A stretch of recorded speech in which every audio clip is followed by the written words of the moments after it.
मित्रांनो, हा आवाज ऐकून तुम्हाला अंदाज आलाच असेल की आपला मेदूवडा किती क्रिस्पी आणि त्याचसोबत जाळीदार आणि स्पॉन्जी झालेला आहे।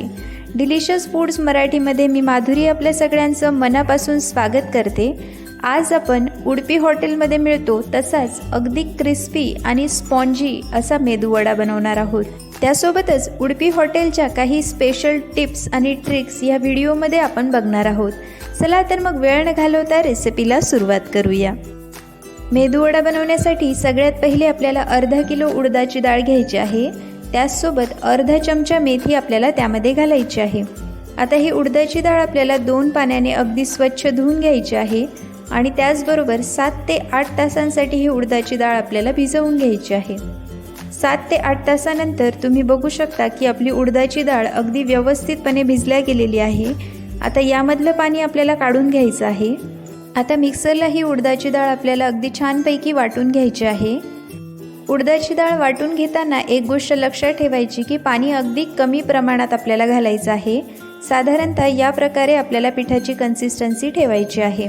आता यावर झाकण लावून घ्यायचं आहे आणि हे पीठ आपण 4 ते 5 तासांसाठी असंच भिजू देणार आहोत। 4 ते 5 तासानंतर तुम्ही बघू शकता की आपलं पीठ अगदी व्यवस्थितपणे भिजल्या गेलेलं आहे आणि अगदी जाळीदार असं झालेलं आहे।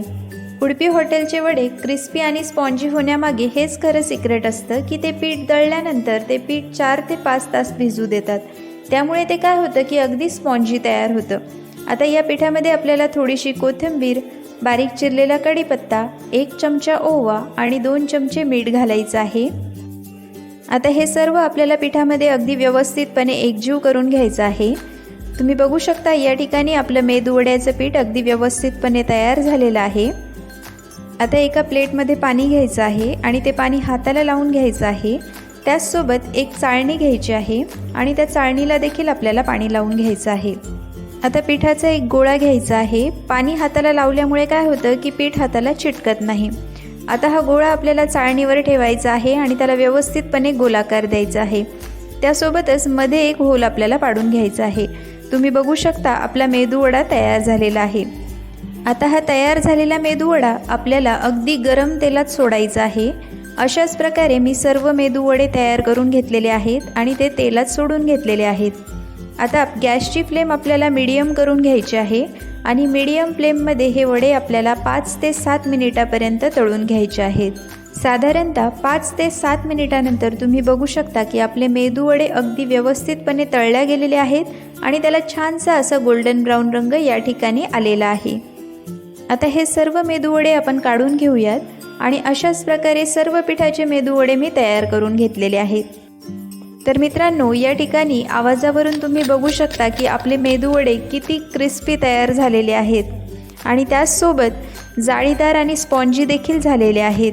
पीठ दळल्यानंतर आपण 4 ते 5 तास भिजवून घेतलं आणि त्यामुळे पिठाला अगदी छानशी जाळी आली आणि म्हणूनच हे वडे अगदी स्पॉन्जी तयार झालेले आहेत। तर मित्रांनो, अगदी उडपी हॉटेलसारखे हे क्रिस्पी मेदूवडे तुम्ही देखील घरी नक्की बनवून बघा। व्हिडिओ आवडल्यास व्हिडिओला लाईक आणि चॅनलला सबस्क्राईब करायला अजिबात विसरू नका। पुन्हा भेटूया अशाच एका रेसिपीसोबत। तोपर्यंत मस्त खा आणि हॅपी रहा।